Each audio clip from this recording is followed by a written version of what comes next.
Blog Talk Radio. This is the Art of Living Well Radio Network. Radio to inspire enlightened living.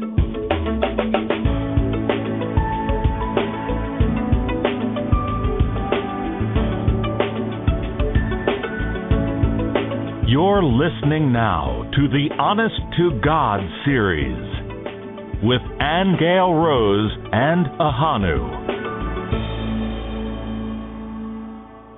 Good morning, everybody. Welcome to our show today. It is a lovely, rainy San Diego morning. We are loving this delicious rain that we seldom get, and the little drops are dripping off our windowsill as the sun is actually peeking through the clouds. But yesterday, it was even better, Ohonu, because it was overcast all day long. As it rained late last night, and it was wildly windy, like a wild fall day. And this is fantastic. I know people who live in rainy climates probably don't think this is fantastic, but for us here in San Diego, where we get sun 360 days out of the year, that was a pleasure. It was cozy and romantic, wasn't it, Ohonu? Angeal Rose, I really think you're in the wrong job. I think you should have been a weather person. Absolutely, yes. Because you describe it with such enthusiasm. And every week, you report, even though every week is more or less the same, except this week, of course, as you rightly point out, it is different. We have rain. And my God, isn't that something that we should relish here in Southern California? It's absolutely wonderful. I'm sure the plants like it, for sure, because they seldom get any of it. Yes. Okay, but anyway, so yes, we have a wonderful show today. We hope our guest hasn't gotten the time wrong. She's calling from France, and it is Charlotte Young, who we've had on before. And we got discussing all sorts of feminine types of conversation, and we never got to her real passion, which is the importance of breast milk and breastfeeding children in relation to society and the change we're in. So I do hope she does get to us. Well, what's interesting about Charlotte is that when we put out a request some time ago for people to contact us if they had a story to tell, we got this reply from Charlotte Young in France. She said, "The focus of my passion is freedom. Freeing the world of the bondage to the agroalimentary industry that restrict our choices to bad food that makes us sick, then enslaves us to the pharmaceutical industry, us on synthetic medication, all to end up in neurologically damaged bodies hooked up onto machines to prolong our hospitals, making millions on keeping us alive as long as possible." Well, let's say freedom from lies, propaganda, and hidden knowledge that maintain us through control, through fear. We're in a revolution, she says. But like all peaceful revolutions, this is going to take some time. But we've been slowly getting there since the 1960s. In fact, there is actually so much more to this lady than that. Her true essence, as Angeal Rose pointed out, is about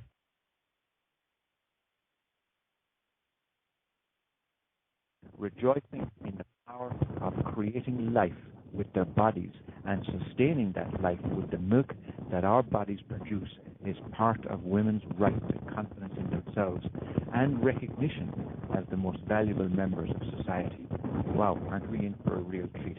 Now, I do see that she's trying to connect from France, so it's hopping in and out, but we will just make a few of our announcements while she just ensures her connection there from France. And she's there. I spent a little bit of time in the south of France also. I'm not sure if she's in the south of France or in Paris, but we'll find out about that. But certainly the south of France, weather-wise, is absolutely marvelous. And she spent some time down there in Cannes and Monaco, and she was a Club Med, a bilingual hostess with Club Med for some time. And she has an absolutely fascinating past where she taught skiing for 2 winters with Club Med, both in Italy and south of France. And she was an interpreter, a hostess, and she did seminars in Nice, Monaco and Cannes, and oh my God, she's got such a fantastic experience and multilingual along with it. But let's go to our announcements first. Angeal Rose has some wonderful things to tell you. All right. Well, for those who've been asking me for the past year to be teaching how to read the Akashic Records, I am putting together a seminar for that next year. The date is February 22nd. It will be held in San Diego. I don't have the place yet, but if you are interested in that course, do let me know. I'll put you on the list. So that is new. I'm speedily working away on my second book, which will be out in April next year, called The Nature of Reality, which will be manuscripts from the group sessions we have had where people have asked all those interesting topics about consciousness and reality and time and dimensions and angels and ascended masters and love and miracles and dreams and all different things about the Kundalini will be in that one. That wonderful session we did last week will be in there, as well as the one this week, tomorrow. Our group session tomorrow will be on the chakras, and that will be beginning at 10 a.m. Pacific time, and you can register for that at theworldofempowerment.com. Let me just interject there for a moment, Angeal Rose, because I think it needs to be explained exactly the power of those sessions. We've done a lot of group sessions so far for people from all over the world online, and they have been general sessions where people can ask questions of a wide nature, like what Angeal Rose mentioned, everything from angels to zombies, absolutely, in the world in terms of reality and what we perceive as reality. But the last few times we've been topic specific, and what we did on consciousness was nothing short of mind-blowing. It really was absolutely stunning information. And then we moved on and we did another session on Kundalini, and the information that we got through Angeal Rose from Source about Kundalini is like nothing you've ever heard or read anywhere. And the exact same thing happened last week when we did Twin Flames and Soulmates. And, I really do need to emphasize how stunning this information is. And you can actually get hold of it by going to worldofempowerment.com. There is a charge because there's a huge cost to us in terms of the transcription. Not much, though, in terms of the cost to you, because we need to disseminate. We are really, really conscious of disseminating this information throughout the world. It's absolutely valuable and really, really, really profound. I think that you're hooked. You're hooked on those group sessions. I think you're an addict. I'm hooked on you, Angeal Rose. No, we did find last week when we asked Source's definition of Kundalini, Source's first response was that it was the path of courage. And I thought that was really, really interesting because it did go into this inner journey that we take as souls through our chakra system as we spiral up the vertical column, and that there are virtues or planes of existence in those chakras along the way that present certain challenges to the soul and tests and trials, and for the purpose of us achieving victories and virtues on our way to becoming God realized. So it was very, very fascinating, as was the one we did on consciousness and how we think. And, why we do these is because once you go in the records and you speak to Source usually has a very different definition of things that we take for granted. It's also the reason we're doing the chakras tomorrow, because I've had an inkling for some time now that there's more about those chakras than we know. So I wanted to explore them, especially in relation to the conversation on Kundalini last week, because we really didn't go into the chakras at all, just were made aware of how that energy does spiral up through the different chakras. So we're going to get some definition from Source on what the chakras are and what their purpose and use is, and what do they really mean to us. Are they just something stuck in the biology. And I just want to mention this about the biology, about our bodies, is that even though in most spiritual traditions, we all recognize that we're made of spirit and we're going to return to spirit. And, of course, a big, common saying in the world today is the one thing that you can be sure will always happen is you will die. But once we explored the Kundalini and we realized that that's not necessarily the way it's supposed to be or indeed has to be. So this process of becoming God-man does overcome biological death, and it gives you the allowance of body into light when you leave or leaving it behind. But while we're here, I think it needs to be said that the physical body is a real miraculous invention. It really is. And even though we may not like the limitations of it, the truth is we have a chemistry inside us that is literally an alchemical furnace.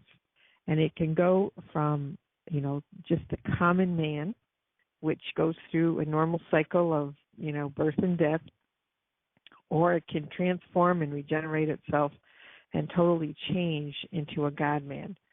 So, it's given us a new awareness, especially exploring the Kundalini last week, where we realized that the Kundalini is a fail-safe within us in our biology, where it actually is our life force currents, and it can remain dormant and just do its minimal job by being a normal person in this world, or it can be activated and cause all sorts of chemical changes within the body, and sure enough, in our consciousness as well. So, we've been safeguarded on every single level, and I find that just absolutely amazing.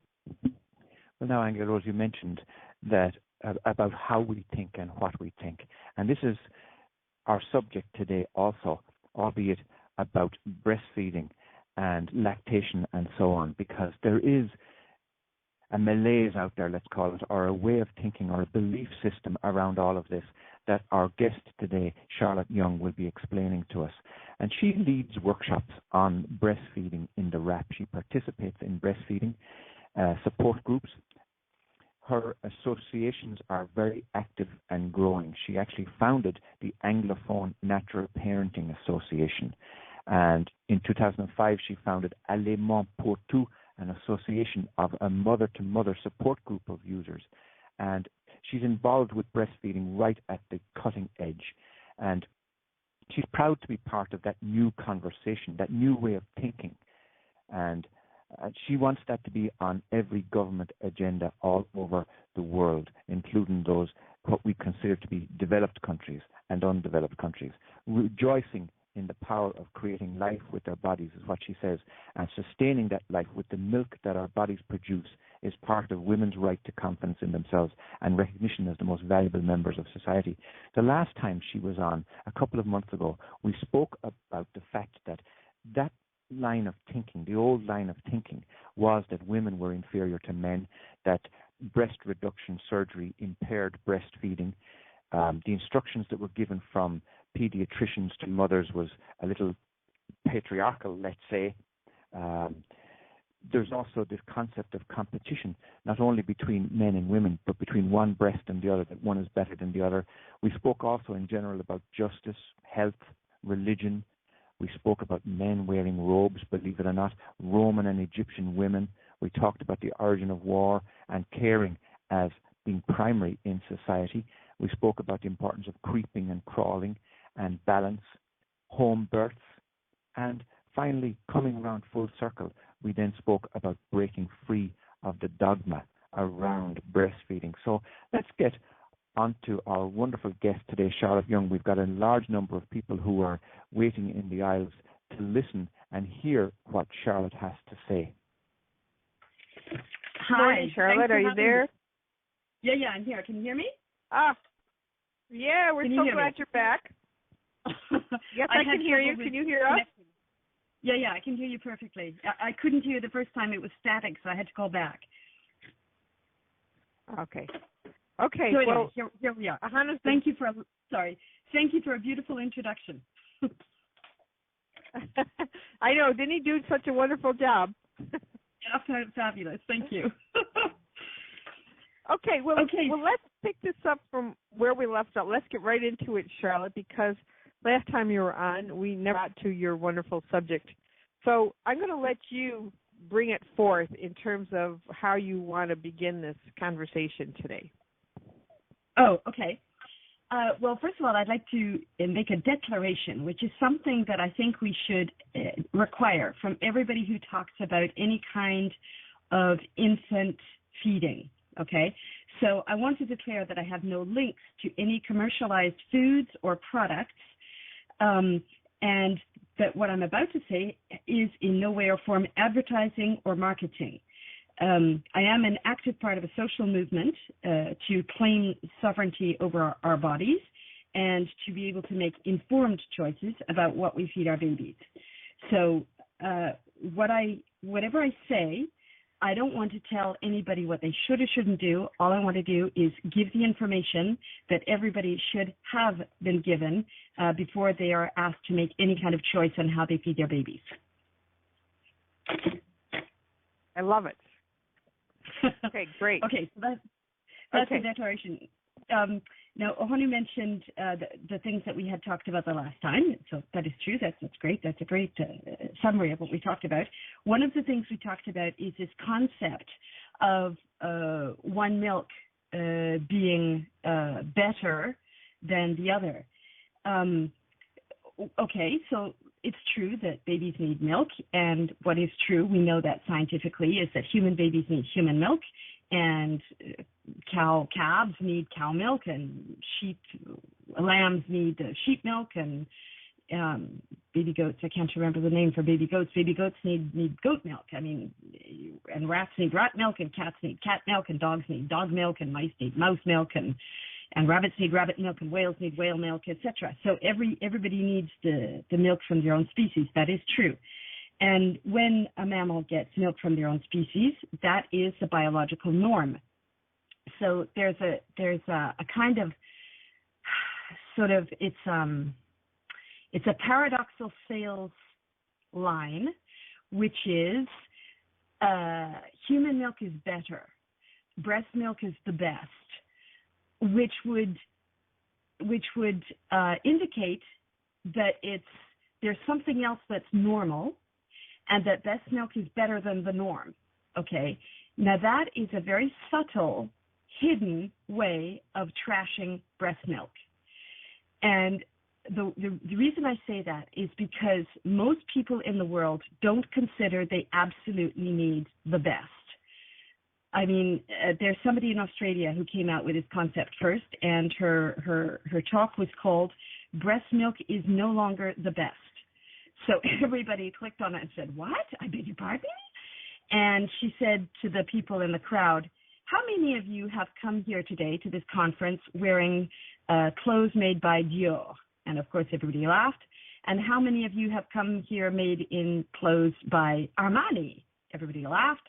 And they said, "How many of you drive around in Rolls Royces or Ferraris?" And everybody laughed. And they said, "So how many of you really consider that you need the best and that you will ensure and you will do whatever it takes to obtain the best?" And of course, nobody raised their hands. So that is the message that breast milk is the best or better actually makes people think, "Oh, yeah, well, okay, but I don't really need the best. So I'll take good enough. I'll go and get good enough." You see what I mean by the subtle message that gives? Yes, I do. Mm-hmm. Are you wearing Chanel or Dior right now, by the way? No, not at all. Do you often go out and shop for Chanel, Dior, or Armani? No.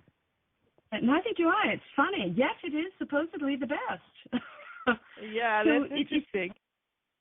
It's true that concept of the best, 99.9% of the planet, maybe more, consider that they don't need the best, so they'll take good enough. Okay, so let's get things down to biological facts. Human milk for human babies, that is the norm. That's the biological norm. with human milk for human babies for a biologically normal duration, health risks would be normal. They would be whatever your genetic calling card has given to you. If you don't give human milk to your babies, you create unnecessary health risks. If the baby gets some human milk but not exclusively, you create fewer still unnecessary health risks. If your baby gets exclusive human milk but for a shorter than what is biologically normal duration, you have fewer health risks, but still probably unnecessary. So the truth is, because people say, so what are the advantages? So the question, of course, is advantages on what? On the norm? Well, there are no advantages on the norm. It is the norm. Are there advantages from, the truth is, no, there are no advantages. There are only disadvantages. And the disadvantages to not getting human milk or not getting it for the biologically normal duration are correspond to the duration of human, the duration of time that the person has got human breast milk. That's what it boils down to.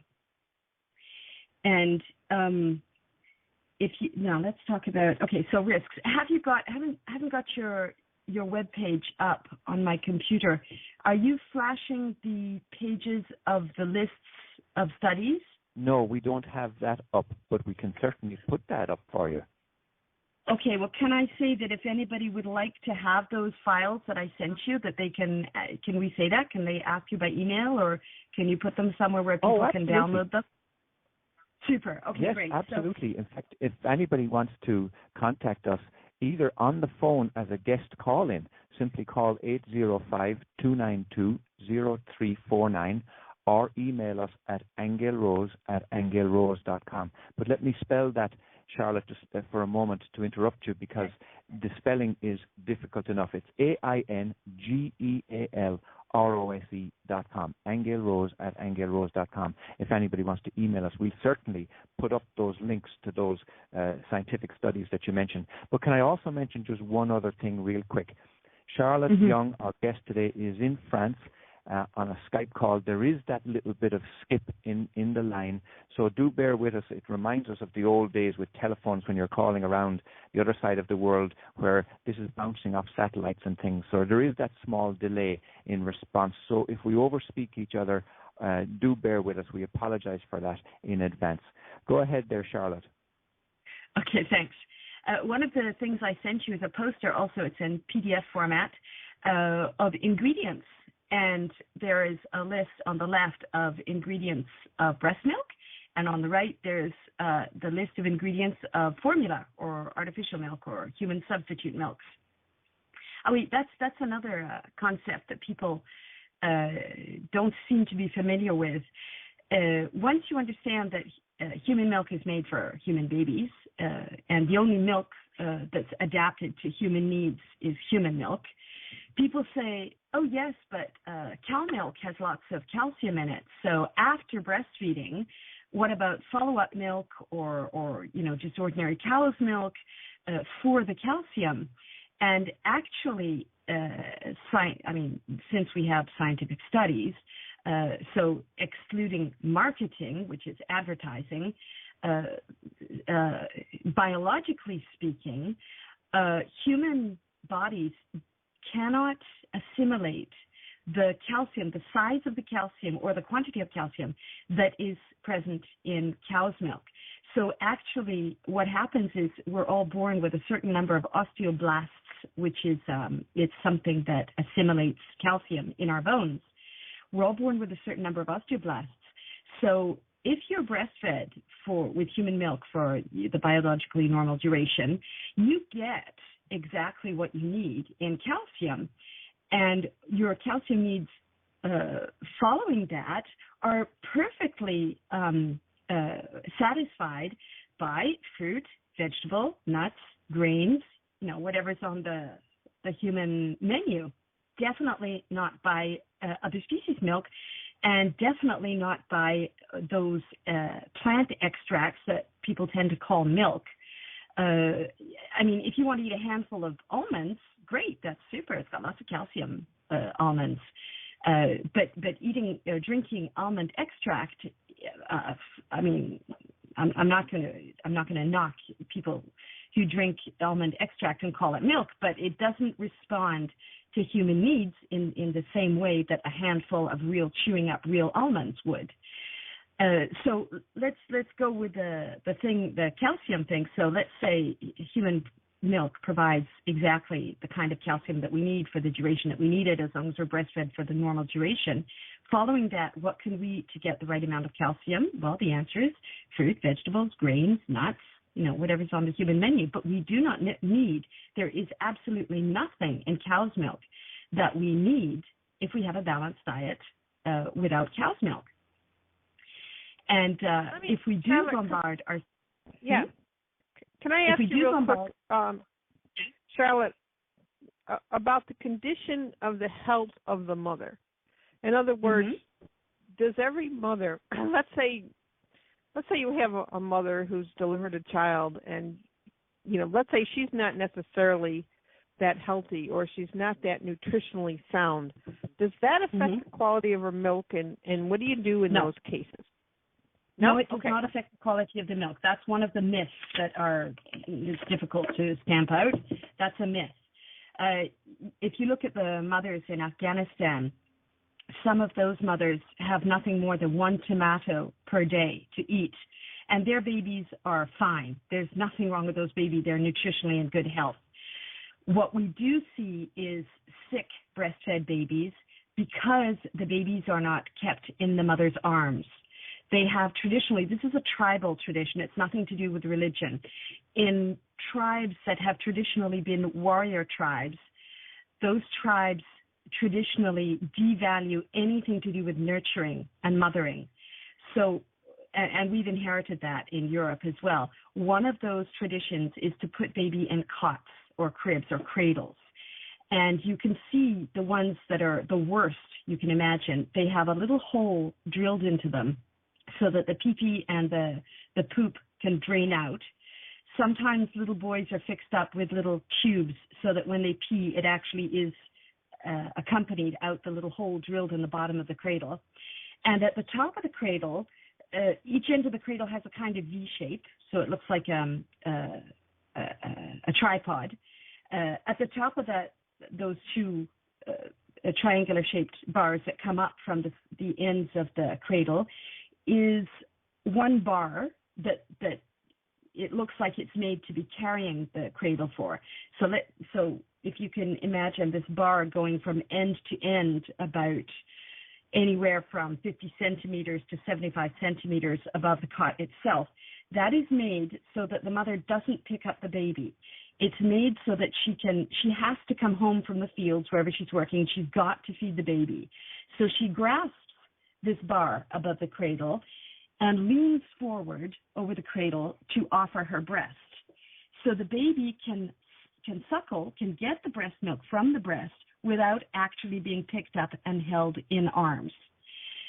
Now, what happens in countries like Afghanistan is that, and many other countries, it was also in France as well, because I've seen those cradles in France, in those old museums you see when you go from, mountain villages or whatever, they have these little museums. I've seen it in many countries in Europe, these cradles. So the mother leans over the cot, offers the breast, the baby gets his composition, but he doesn't get the neurological needs satisfied because he's not held in arms. Now, in Afghanistan and other countries like that, a young bride will move from her family's house to the husband's family's house, where she has to live with her mother-in-law. Now, the mother-in-law is the head of the household, and mother-in-laws generally like it when a new bride comes to the house because the new bride will be made to do all the hard work, like fetching water and whatever the hard work is. So that new bride will be the new sort of, I call it a slave contract. This marriage contracts in many countries are basically slavery contracts. Free slavery, slavery is free. Free slavery contracts. So they get this free slave in the home, and that's the new bride. She has to do whatever the mother-in-law dictates. And if there's a kind of polygamy situation where there are several wives, it's always the newcomer who has to do all the worst work. So every time a new wife comes, every previous wife gets bumped up in the hierarchy, so has a little less work to do. So let's say she's just had a baby. She has to stop doing what she's doing in the fields or working at what she's doing to come and feed the baby because the baby has to be fed. So, but that's how she does it. She leans over to spend as little time as possible feeding the baby and getting bonded with the baby and getting attached to the baby. And so she'll breastfeed like that. So the baby basically gets the composition of breast milk, but doesn't get the neurological needs satisfied. Which brings us to the question of distribution method. Now, the distribution method of artificial milk obviously is a plastic or glass recipient with an artificial nipple in the form of a human nipple. Now, at the turn of the century, when these things became common, that was the cause of about 90% of the death rates, the mortality rate of babies because of the lack of hygiene in the situation. Right. Running water was not common in people's individual houses, and washing, nobody knew that washing hands and washing generally was really important to health. So I don't know, maybe they did rinse them at least. I don't know. But all I know is when you read the history of this, there's an excellent book. It's called, I have to find it. It's by Gabrielle Palmer. The Politics of Breastfeeding. That's it, The Politics of Breastfeeding. And she writes all about the history of how artificial feeding became the cultural norm in our country, our Occidental countries. And she writes about this nipple problem, the lack of hygiene. So all these babies were dying like flies because the artificial milk would get stuck in the end of the nipple, and it would create salmonella or whatever the illnesses were, food poisoning basically, and the babies would die of food poisoning from diarrhea, from draining themselves of all water. So that is the distribution method for artificial feeding. There's no contact necessary with a human being. There are even contraptions you can buy today where you stick the baby into a kind of car seat, and you can attach a kind of thing that hooks onto the car seat, a little pivot where you place the baby bottle in the pivot, and you swivel it in front of the baby, tilt it towards the baby, and the baby can drink from the bottle without being in a human being's arms. As like you're a driving hamster, along. basically it works. It works like a hamster situation. The baby drinks from the bottle without being in the arms because it's a kind of thing that holds it, an arm that holds it. Or there's a kind of bib you can attach around the baby's neck with a kind of bean bag at the bottom of the bib that tilts the bottom of the bottle up, and he can drink from that. So that's how far we've gone from the biological norm. I mean, it's really serious, the marketing of all these gadgets to get away from the baby and to not hold the baby in our arms. When you hold the baby in your arms, whether it's skin to skin or body to body, babies basically need skin to skin for about 2 months. After about 2 months, let's say an at-term baby, they start to sort of push away from skin to skin for some reason. I don't know what it is. Maybe it's they get too hot or they sweat. I don't know what it is, but they really need skin to skin to satisfy neurological needs for about 2 months. After that, human needs for body-to-body contact are about 3 years, let's say 3 to 6 years for this intense body contact. Now, what happens when you breastfeed or when you just hold your baby in your arms is that their neurons connect in a way they're supposed to. So we call that optimal neurological development. There's a term we have in France, it's called synaptique. I don't know if you have that word in English, synaptic connections, maybe. Anyway, the synaptic connections are made in an optimal way when you hold your baby in body-to-body contact. So let's say you do hold your baby in body-to-body contact because your distribution method is the breast. Then you are not only ensuring the composition, the optimal composition, but you're also ensuring optimal neurological development. So that is, if you will, that's a kind of how to explain why it is the biological norm for human beings. That's how you get the optimal biological norm. Did you have that would be a precursor to creeping, wouldn't it, Charlotte? I'm sorry? Would that be a precursor to creeping? Body-to-body contact?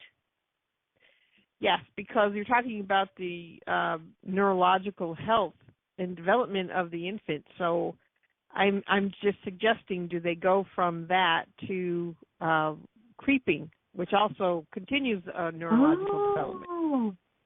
Probably. I would say the next step, I don't think one has to stop for the other to start. I think the body-to-body contact is really absolutely vitally important till between age 3 and 6.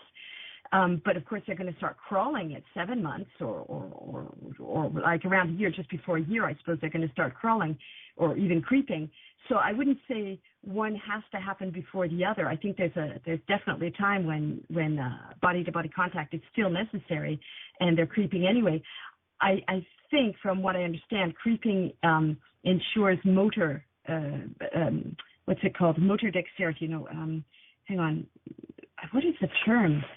Brain motor coordination or something. There's an illness. I had a kid in one of my ski classes that had that, and the mother didn't tell me.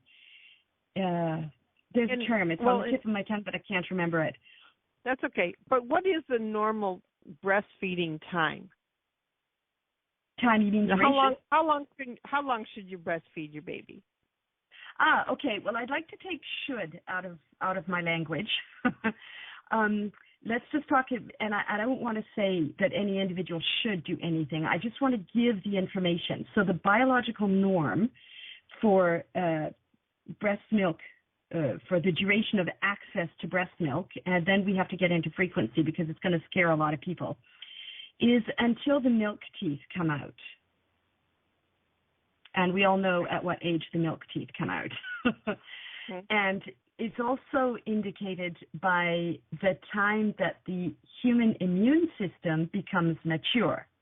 So until the human immune system becomes mature, it is in the beginning almost wholly, but completely, but in the end at least partially dependent on the immune support that human milk gives to the human immune system. Now, I know a lot of people are going to say, what?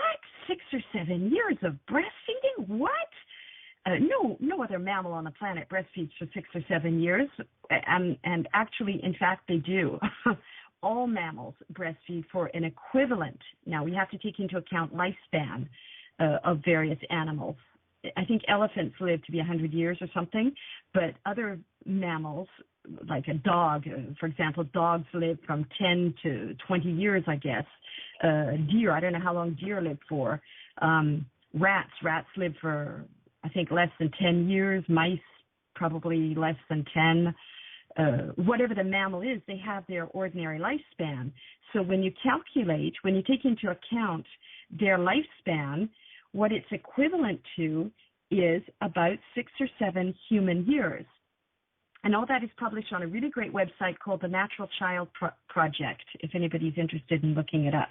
On the Natural Child Project website, you can look up breastfeeding, and it talks about the biological norms.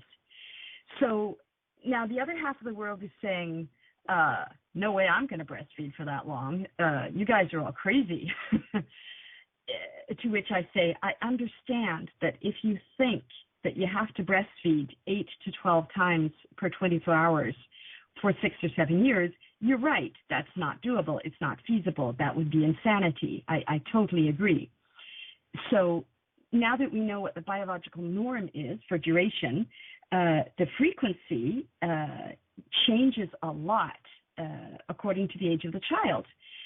When a newborn is born, let's say that he has no sucking problems, he doesn't have a tight frenulum, he doesn't have tongue tie, he's got no tight jaw, his head cranial structure is not tight, he's just there's nothing wrong with him. Those ordinary term babies will breastfeed between 8 and 12 times per 24 hours in the beginning in order to start lactation. It's called lactogenese 3, actually. That's the medical term or scientific term, lactogenese 3. So after the first few days of colostrum, which is like the butter or the cream. It's all of the composition of breast milk, all concentrated into a very, very, very small amount. It's not diluted. It's orange color, which is the carotene that's in it. And it's got, in it is all the immunities to all the illnesses that person has ever had, that mother has ever had. The cells in her body have got cellular memory, and they remember how she dealt with whatever illness she's gone through in her life, and all those that is in every cell in that colostrum. So the baby gets this buttery, thick, it comes out drop by drop substance called colostrum the first few days, and the baby's tummy is really, really small. His stomach is about the size of a marble, about the size of a marble. So let's say your index fingernail cubed. Okay, so it's about that big, his tummy. So in order to not stretch his tummy, he needs to get that colostrum very, very frequently. And it just so happens that in order to jumpstart breastfeeding properly, you need to breastfeed very, very frequently. So let's say the baby has no sucking technique problems, and so therefore it doesn't hurt the mother. There's no pain involved. So she breastfeeds 8 to 12 times within 24 hours. Let's say it's 12 to 15 those first few days, if the baby stays awake long enough. She gets it going after 3 to 5 days. 5 days if the birth has been by cesarean, or perhaps longer, depending on how frequently she started in the beginning. The milk suddenly starts getting diluted. You have the same composition as the colostrum, plus a lot more lactose and protein because it's now diluted. It's getting to be mature milk. So the baby will breastfeed according to the heat, according to whatever his sucking technique capabilities are. The average is between 8 to 12 times per 24 hours. Now, how long does that last? Well, let's say, I know that in the U.S. you go back to work after, I think it's between 3 and 6 weeks. Well, here in France, it's, I think 10 weeks. So let's say about 2.5, 3 months, mothers go back to work. So breasts actually need to be stimulated fairly frequently, so between 8 and 12 times per 24 hours, until the baby's about 12 months old. So we have in France, and I think it applies to all countries in Europe. It's le droit de travail. How do you say that? It's employment law. It's the law. It's the law. You are legally entitled to 1 hour. It's called breastfeeding break. 1 hour breastfeeding break per day as an employee, and that can be taken in the form of 2 30-minute breaks to pump milk in the company, or to breastfeed your baby in the company. Right. And that law is valid until the baby is 12 months old. And so that means she can, if she wants, take a little breast pump to work or leave it there and pump her milk twice a day for 30 minutes, or leave 1 hour early. It's up to her to decide with her employer what her choice is. And if she ensures that kind of frequency until about the age of 12 months, as of the age of 12 months, 1 breastfeed per day, between 1 and 2 breastfeed per day for most women is enough to ensure maintenance, or to ensure the continuation of lactation. Mm-hmm. Did you want to ask a question? Yeah, I'm just wondering about do you think that is now the norm, or what is the percentage of women that actually know that or have a desire to continue that pattern up to 12 months or after 12 months? Okay, now it gets down to marketing and commerce. In countries priority to marketing, commerce, financial growth, commercial growth, whatever you want to call it, they will give priority to sales. So they won't quote the WHO human health recommendations. They will quote whatever recommendations they choose, and give priority to sales and marketing. So I know the American Academy of Pediatrics recommend 1 year of breastfeeding, which is just at that point, just at 1 year, that's when 1 or 2 feeds per day are enough to maintain human lactation. So it's kind of insane. I find it insane to wean a child at the age of 1 year when suddenly you can start breastfeeding once or twice a day and maintain lactation. And if you get to 2 years, a few feeds per week are enough to maintain lactation. Now, the World Health Organization and the Torah, the Jewish Torah, and the Islamic Quran both recommend also a minimum of 2 years of breastfeeding, 2 years of human milk. So we got the World Health Organization. WHO recommendation. Yeah. Is it, Charlotte? Yeah. Yeah. WHO, World Health Organization recommendations. It's not worded that way, and I don't know why. I put it down to bad translation.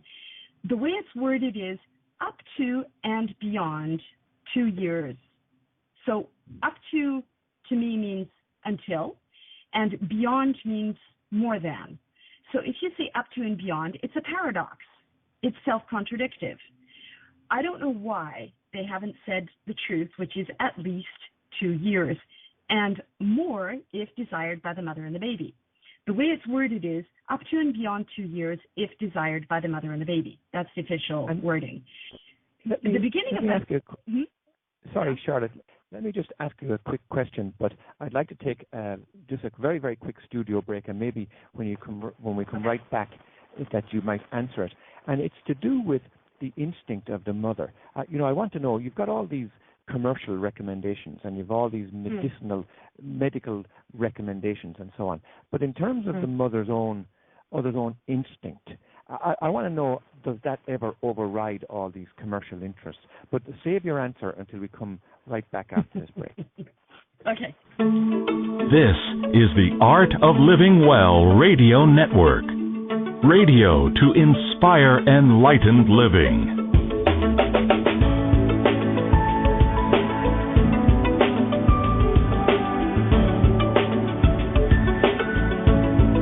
The Honest to God series with Angeal Rose and Ohonu. You're very, very welcome back. You're listening to myself, Ohonu, and Angeal Rose, and we have a very special guest today with us, Charlotte Young, who's an equalist, a lactivist, and a transmitter of knowledge. And we're speaking particularly about breastfeeding. And just before the break, I asked her about the cultural norm and the instinct of the mother to breastfeed and how long that goes in for, and can she override those commercial interests? Go ahead, Charlotte. Thanks. Well, the commercial interests are something that are imposed and spread by government and commerce. Of course, the two, government by definition is commercially interested. That's just a given. That's just a given. So once you have a government that's commercially interested, of course, things are going to be influenced by that. Now, what might overcome government recommendations is when the individual has information that enables them to make an informed choice. Now, in France, it's all about choice. Oh, yes, but it's a mother's choice. But how many people are making an honest choice if they're not informed, if they're not fully informed about the choice they're making? I don't call that a choice. If you're not aware of everything that contributes to your choice, then it's not really a choice. So I think it's kind of a dishonest term, saying, oh, but it's somebody's choice. Excuse me. So you mentioned mother's instinct. Okay, that's something that I'm very interested in because I had 2 cesareans. So everything that I might have called instinct went out the window because I was hormonally completely screwed up. I had lost all confidence. I was a neurotic, emotional, hormonal wreck. I'd gone through a medicalized birth. So any instinct I might have had went out the window. I had to go purely and strictly by the books from then on. So I remember my mother when I was a child telling me how important it was to breastfeed because I had an aunt who didn't breastfeed.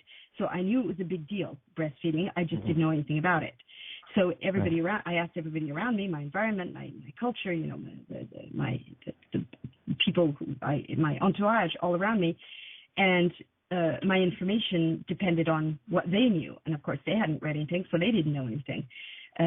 So once I joined the Leche League, then I had access to a library full of books based on scientific research. So that's when everything changed for me. But this thing about instinct, really, it's something that disturbs me a lot, because I personally think that instinct does not exist. I think it's a word that covers a lot of things. It's highly interpretable. And I think what influenced the mother, because hormones, you can't count on hormones to influence a mother. Mm-hmm. If she's had a medicalized birth, forget it. Nothing is going to be true. How many women have home births? Right. Assisted, where she's immediately put in skin to skin with a baby. The baby is never taken away from her. The baby starts breastfeeding right away, like a charm. How many women does that happen to? Well, I would like to say that the number of women who have not had home births and who have not had their babies put on their body right after birth and never taken off their body until the mother does it herself for whatever reason, I would say those are the number of women who have what people call instinct affected, impacted, hurt, compromised. So I think what the truth is, I don't think anybody can rely on what people call instinct. I think what influences mothers, apart from information, the first information they receive is cultural indoctrination, family influence, which affects, of course, her confidence, which means that she will choose to either listen to her baby or listen to what other people are telling her. If you have enough information, Charlotte? Mm-hmm. Yes. Sorry, let me ask you, just before you move on from that point, do you think then, I don't want to get into conspiracy theories and that kind of thing, but do you think that there's a general move afoot to get away from the nature of childbirth and breastfeeding and move it into the commercialization of it all? In general. Well, I would just like to change the terminology. I would like to say there has been a major move towards medicalization of giving birth and feeding babies. In the 1950s, Rockefeller and Carnegie created a huge grant system where they made major grants to universities that accepted to change their curriculum from health and healing to pharmaceutics. And so little by little, all those medical schools that had previously focused on health died out.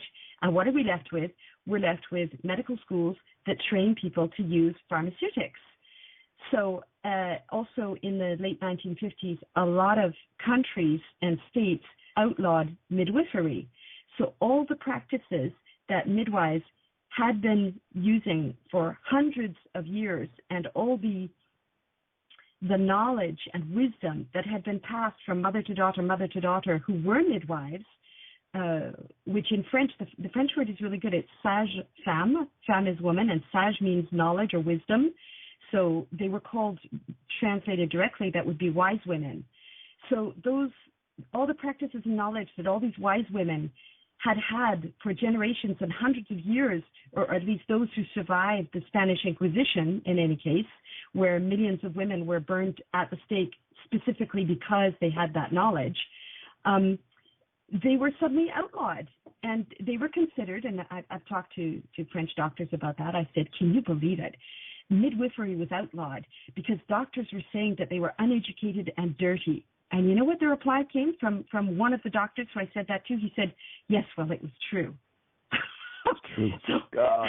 that was the general view of midwives by a lot of people coming out of the medical schools as of the late 1950s.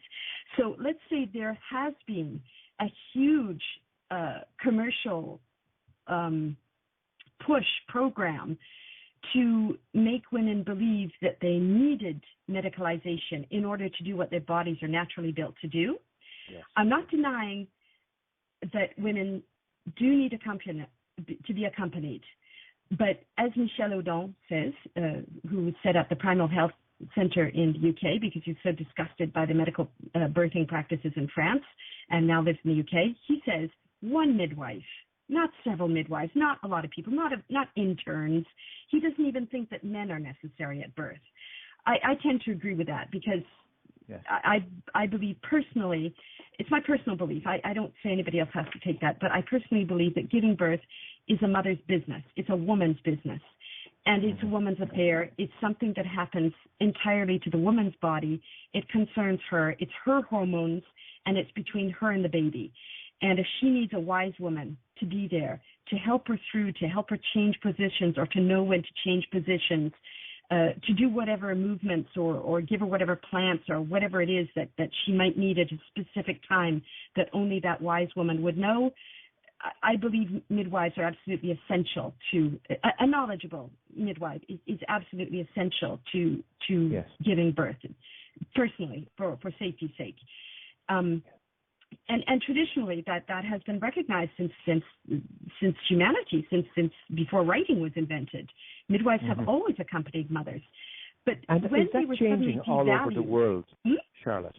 Is that changing all over the world with this push for commercialization and the move away from the biological norm that you mentioned? It has changed. Is that happening in every country? I would say it's slowing down. It's slowing down to a great degree. It had been happening. It started in the late 50s, or at least in the U.S. It started in the late 50s. And because U.S. has always been considered the leader because of their economic power, everybody wants to follow the U.S. and whatever the U.S. does is right, and whatever the U.S. does is the best, and it's the example for all to follow. So when it started in the U.S., all the other countries followed. Oh, the U.S. is focusing on pharmaceutics in their medical schools? Well, we should do that too. You know, it serves two purposes. It boosts the economy and it creates a huge growth in that particular industry. And by the same token, it can save lives. Okay, admittedly, it can save lives. But until the 1970s, the rate of cesareans in the U.S. was between 3 and 5%. And if an obstetrician, his percentage of cesareans went above 5%, he was hauled in front of the direction, and he was asked for explanations. Now, cesarean rates are between 25 and I think it's 85% in Brazil. So what has happened?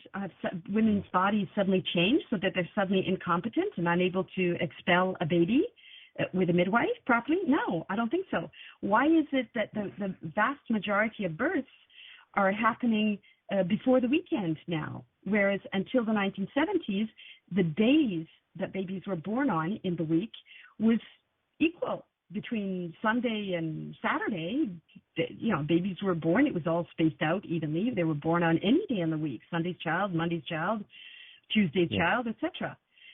Now, the majority of babies are born before the weekend. You know, Thursday, Friday, or before the weekend.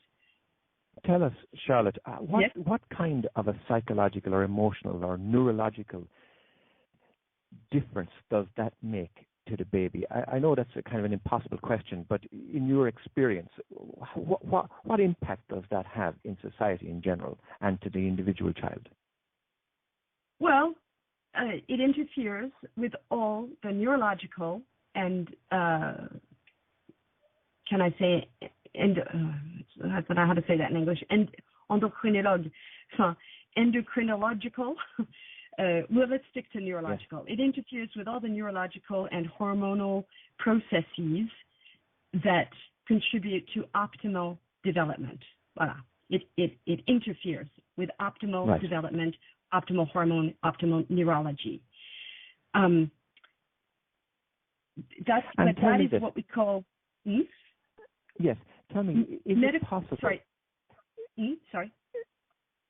Is it possible to recover from this degradation, let's call it in general? Is it possible that the human form, the human biology, can recover from it, and that mothers can recover that wise woman knowledge? Is that possible?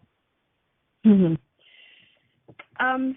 Okay, let's talk about an individual. Let's say an individual has had a medicalized birth, like I have had, so I can speak not only from what I've read in books, but also from experience. According to blood tests, Some yes, some no. Yes, you can attach to your child. Apparently, bonding is impossible. Once there's medical intervention, bonding is out the window. You can't recuperate that. But attachment, you can. Yes, you can catch up on attachment. Yes, the baby can attach to the mother. Yes, the mother can attach to the baby. So on an individual level, yes.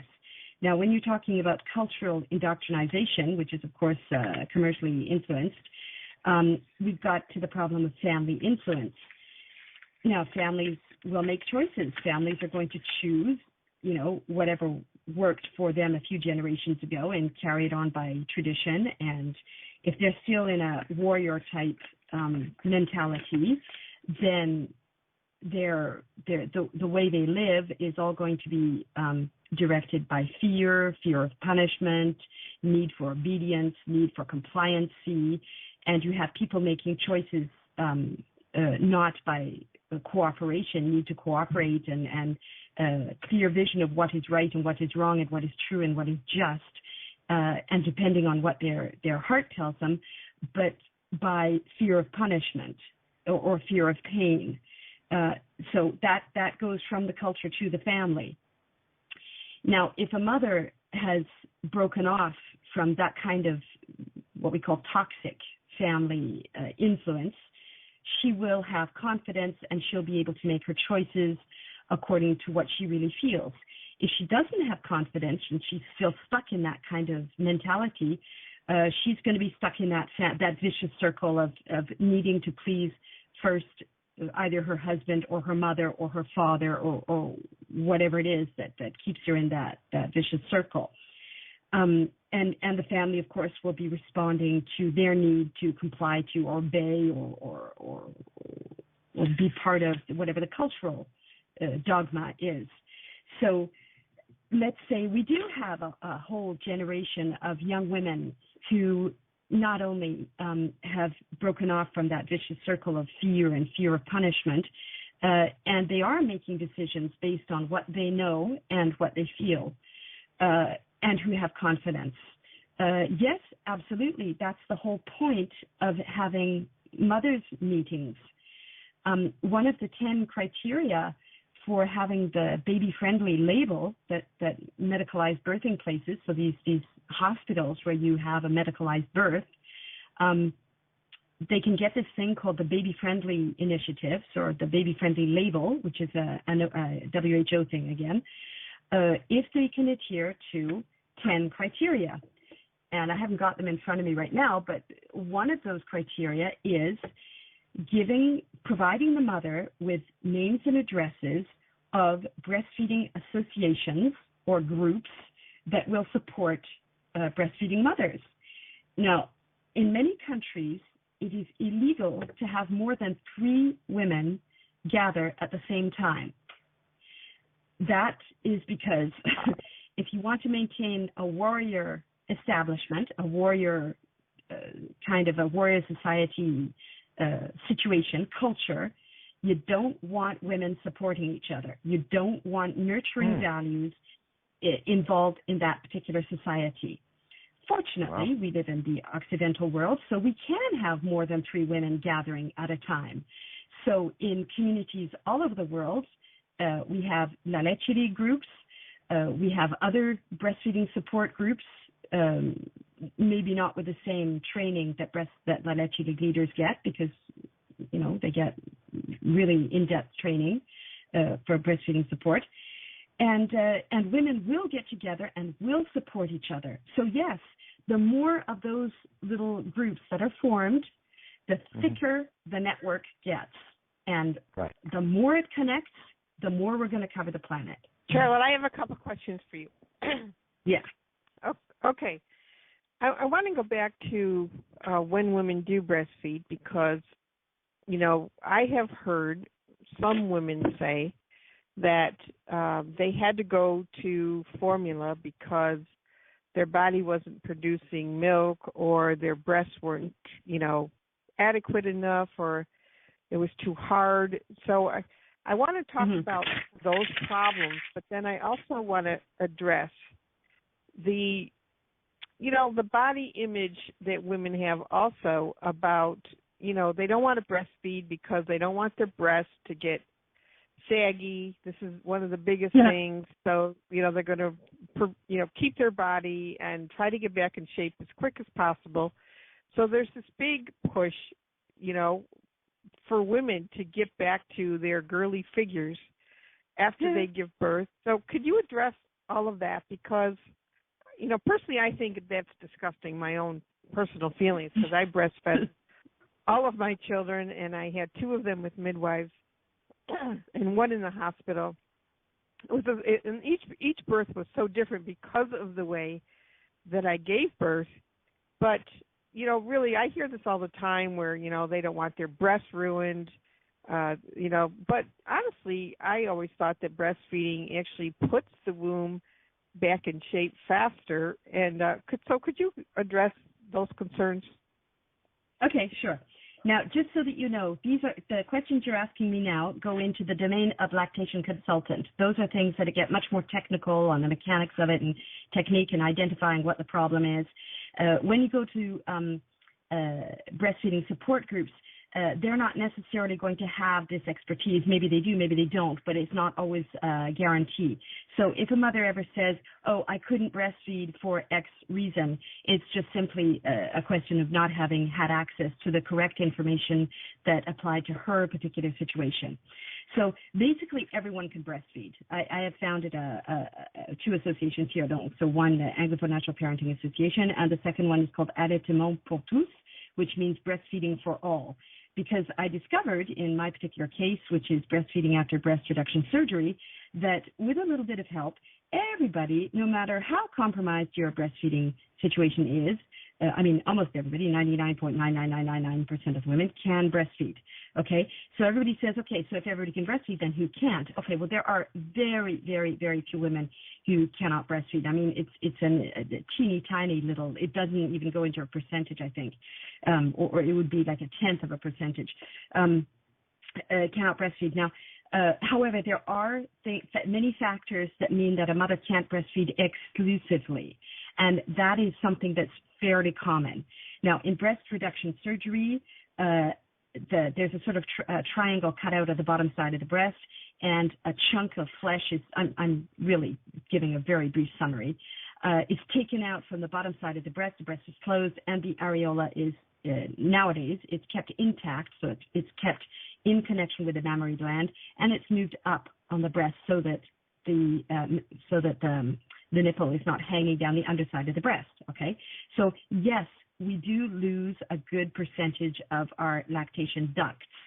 So a woman who's had breast reduction surgery, 95% of us, those are the latest statistics that I'm aware of, 95% of us will not be able to breastfeed exclusively. So we will have to add human milk donation at best or artificial milk at worst.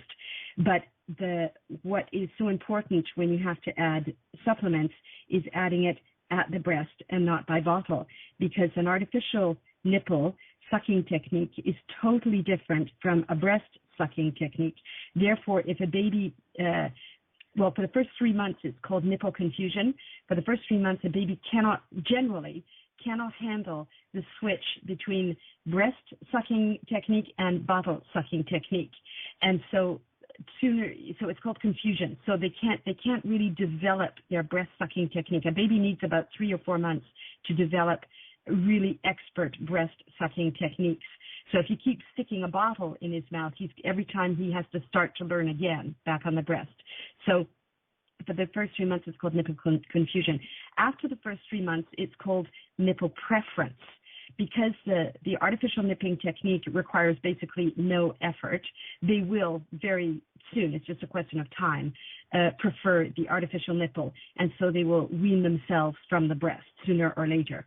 So when you are in a case where you have to add supplements, like I have been for both my breastfeeding experiences, the way you can guarantee a breastfed baby in the end is by giving the milk supplement at the breast. And there's a fantastic little gadget that has been commercialized in the U.S. for that by a wonderful woman who could not conceive, so she adopted her children, and she knew the value of breast milk, so she wanted to breastfeed her adopted kids. So she breastfed them with this little thing called Lactaid, so Lactaid, Lactaid. And it's a little bag that you hang around your neck with a little ribbon from which protrudes a valve and a tiny little sonde, a tiny little feeding tube. And so when you put the baby to the breast, he will automatically, naturally take the breast. If he's young enough, if he hasn't been already seduced towards bottles, he'll take the breast. And you give him the tube, which brings the milk from the little bag hanging around your neck to the breast. So when he breastfeeds, he actually gets the supplemental milk at the breast. And little by little, the more he sucks, the more the mother's human milk starts being produced. So sooner or later, she's producing her own milk, and she can get to exclusive breastfeeding, even though the baby's been adopted. Now, if the baby's less than 6 months, of course, his needs will be very high, so he'll be breastfeeding intensely. So, yeah, there's a pretty good chance she can get to exclusive breastfeeding. Some mothers like to pump their breasts as well in order to make the milk come faster. And some mothers like to take galactagogues, which are plants that you can make into a tisane or a tea, a herbal tea to drink, which will increase the process even faster. And then there's another way you can increase the process even faster than that, which is by adding a medication that has not been approved by the FDA, but is used all over Europe and in Canada by Dr. Jack Newman for 35 years, and we've never seen any undesirable secondary effects, which is called domperidone. And if the mother takes the domperidone and she pumps and she's taking these herbal teas, she will get milk pretty darn fast. So yes, even a mother who adopts a baby can get milk. A mother who has breast reduction surgery can breastfeed. A mother who's had breast augmentation.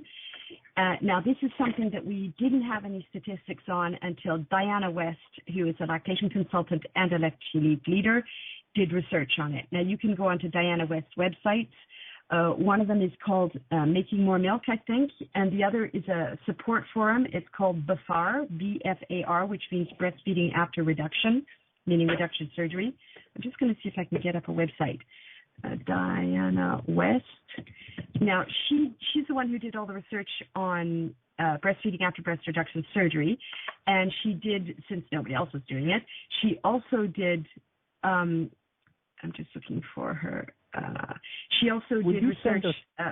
Will you send us those links, Charlotte, so that we can put them on our website? Because these are the very types of links and the books you mentioned, as well as those websites and those organizations that will help mothers, because the information you're providing here is absolutely wonderful, and it'd be really great to have it available to our listeners in one place. Yeah. Yes.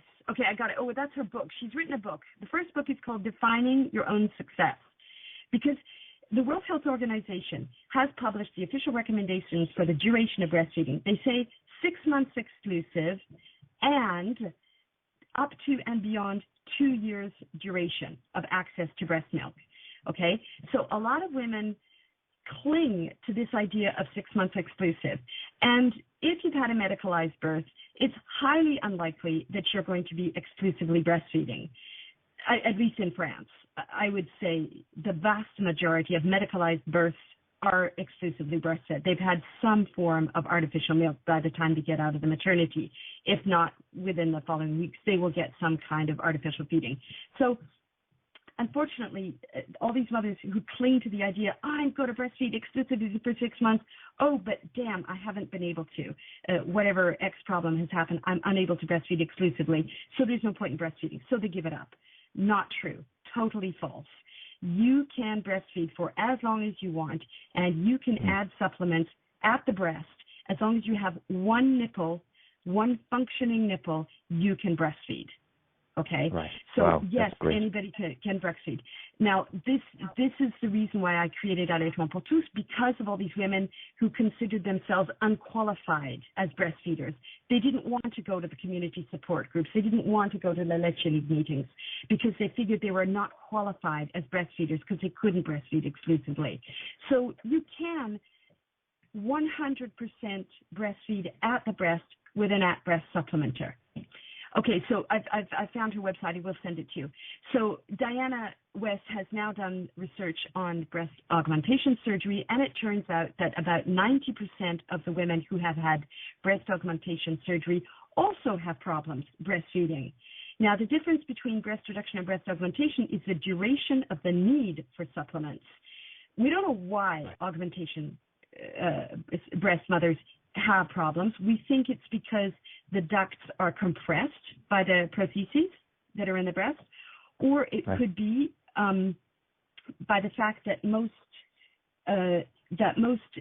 prostheses are inserted by a cut on the outside of the areola, which actually can, I'm not saying it does every time, but it can cut through the second, third, and fifth intercostal nerves. There are nerves coming from your ribs, and the nerves coming from your ribs signal the brain, there's a baby, the baby's nursing, you need to produce milk. And if those nerves are cut, that can affect the message. So those are two possible reasons that breast augmentation mothers are having trouble breastfeeding in the beginning. But what we do know is 90% of them are having trouble breastfeeding in the beginning. So the difference is breast reduction surgery, she probably will have to add a supplement until the child is eating table foods. So the supplement, the calories of the supplements are replaced by table foods. And a breast augmentation mother might need to add supplements. She can pump, so she can use her own milk to supplement. She can get a donation from this wonderful organization called Human Milk for Human Babies, which is called HM4, the number 4, HBB. Okay, so HM4HBB, which means Human Milk for Human Babies. It's a Facebook page where women who have too much milk can donate their milk to women who don't have enough milk. Okay, now that's that question, surgery. Hypoplasia is something where the breast is underdeveloped. It can be unilateral or bilateral. We don't know why it's underdeveloped. We suspect it's often to do with some kind of traumatism at adolescence, because men and women both have the equipment to breastfeed. So men can breastfeed. We have the equipment. Men have the equipment. The only difference is that at adolescence, women's breasts start to develop and men's don't. So every time a woman gets her period, her mammary gland develops a bit more, which explains why adolescents who have babies have a harder time getting their lactation going than a mature adult, because she's had more periods. The mammary gland develops also during pregnancy. So the more pregnancy she gets, or the more periods she gets, the more the mammary gland will develop. But hypoplasia, for some reason, the breast is underdeveloped. It won't be able to produce enough milk to exclusively breastfeed. Now, if it's unilateral, one side, yes, you can exclusively breastfeed with just one breast. There's a wonderful woman in Canada who wrote an article for Mothering Magazine. I'll send it to you. It's called, well, in French it's called, I think it's called even in English it's called One Breast is Enough. And she exclusively breastfed 5 children from the one breast she had remaining, including twins. So that's basically all you need. Now, these women who say, I couldn't breastfeed, it hurt, or whatever, it's probably, most likely, this is one of the, it's like 2/3 of the problem. 2/3 of women's reasons for not being able to breastfeed comfortably or properly is sucking technique. Now, sucking technique can be affected because the baby just isn't put at the breast often enough. It could be he's got cranial structures that are tense, could be a tense jaw. Don't forget, other cultures massage their babies at least 4 times a day. So their babies, which have a 40-day kind of reclusion period where they're kept in bed with the mother for 40 days, and the mother is massaged and the mother's taken care of, the mother is treated like a queen for 40 days, and she gets lactation going. Those babies probably have no sucking technique problems, or unless there's a tight frenulum or something.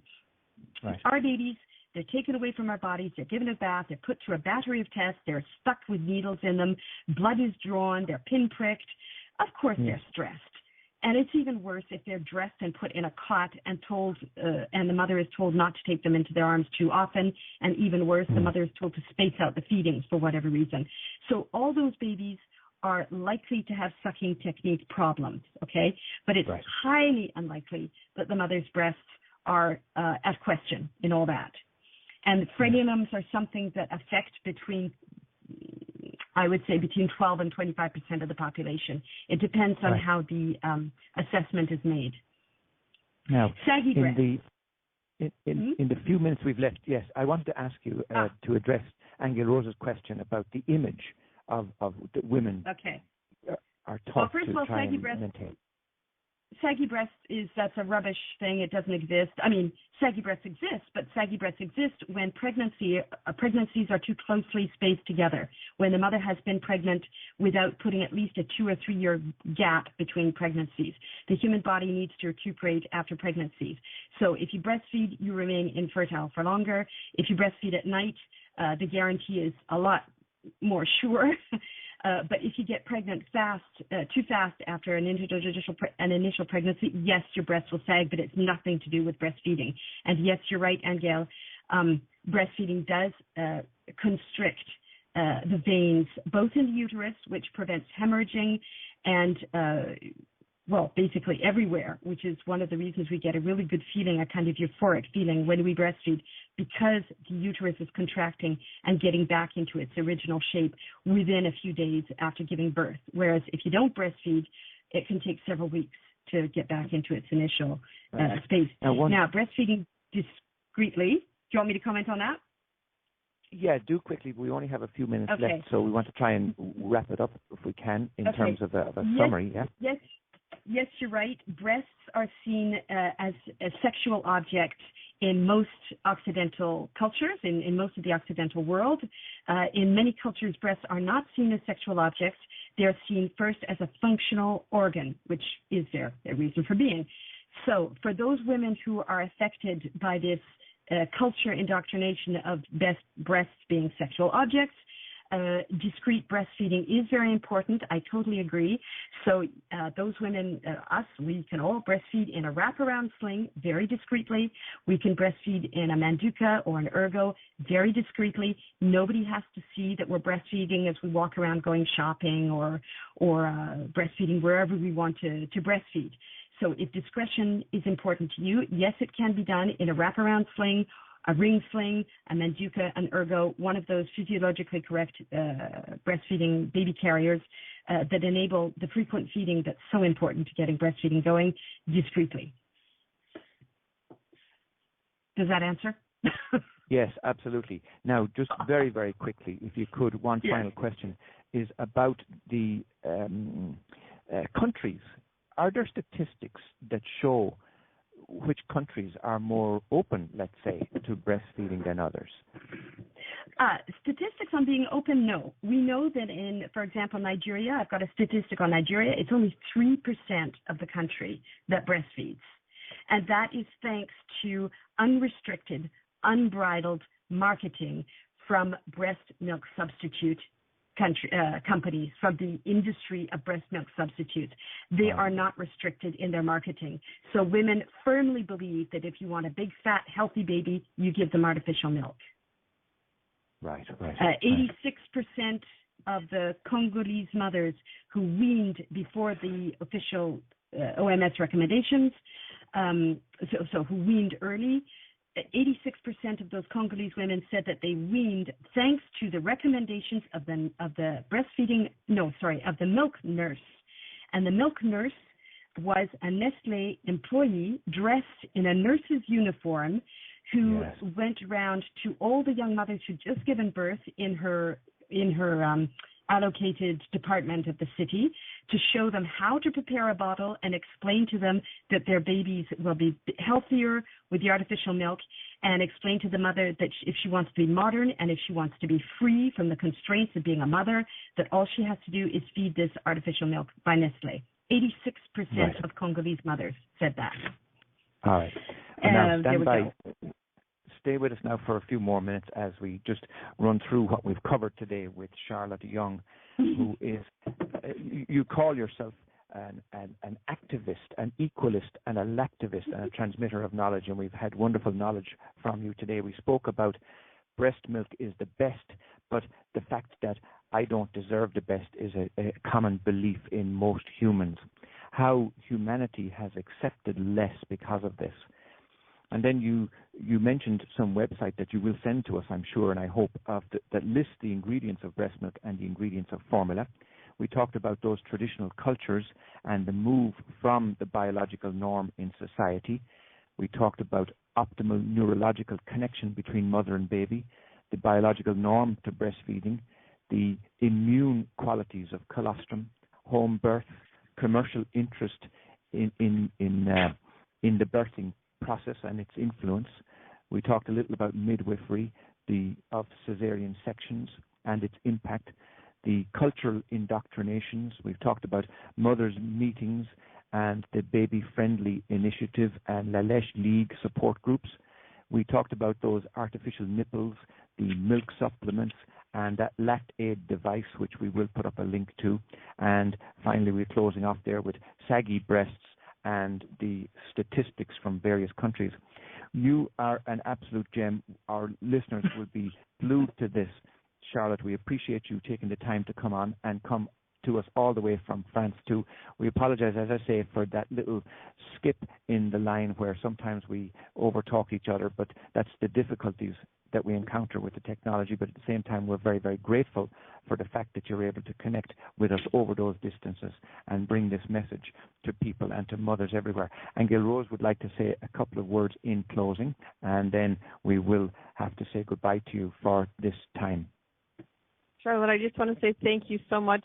We still didn't cover so many aspects of this, so once again, we'll have to have you return at some point to continue this conversation, not just about breast milk, but about women in general and women in our world and where the world is going. So thank you so much for taking the time out to give us so much information. Thank you. All right. Thanks, Angeal. Thanks, Ohonu. Thank you. Yes, thank you so much, and we will talk to you again soon. And now, unfortunately, we have to bring ourselves to a close, but we will run quickly through a couple of quick announcements. The fact is that our sponsor this week is ourselves, and we would like to announce our Twin Flame Wedding Service. Ask us about ministering your special wedding day. Or if you want to sponsor an episode or the full Honest to God series, contact us at angealrose@angealrose.com. As always, the 8 Steps to Freedom is at 8stepstofreedom.com. Angeal Rose's book, A Time of Change, is at atimeofchange.info. The Nature of Reality can be pre-ordered at thenatureofreality.info. And our group, Akashic Records, Sunday mornings at 10 a.m. Pacific. You can find out information about that at worldofempowerment.com. We encourage you to sign up there because tomorrow's session is about the chakras. And as I mentioned at the outset of the program, very, very revealing information that is not available anywhere else. And if you want to search for our books on Amazon Kindle, search for Angeal Rose or myself, Ohonu, Ahonu. And then Angeal Rose will be teaching people how to read the Akashic Records in an exclusive once-off training that will take place on the 22nd of February 2014. And if you're interested, sign up on worldofempowerment.com or angealrose.com. So next week we have Penny Kelly, and if you'd like to come on the show, let us know, angealrose.com. Until next Saturday at 8 a.m. Pacific time, we send you our love, our blessings, and thank you for listening to Ohonu and Angeal Rose. And as we say in Ireland, Slán agus Benacht de Liv Galair. All right, thank you. And don't forget Ohonu's book, The Reincarnation of Columbus, which can be pre-ordered at thereincarnationofcolumbus.com. Thank you, everyone. Until next week.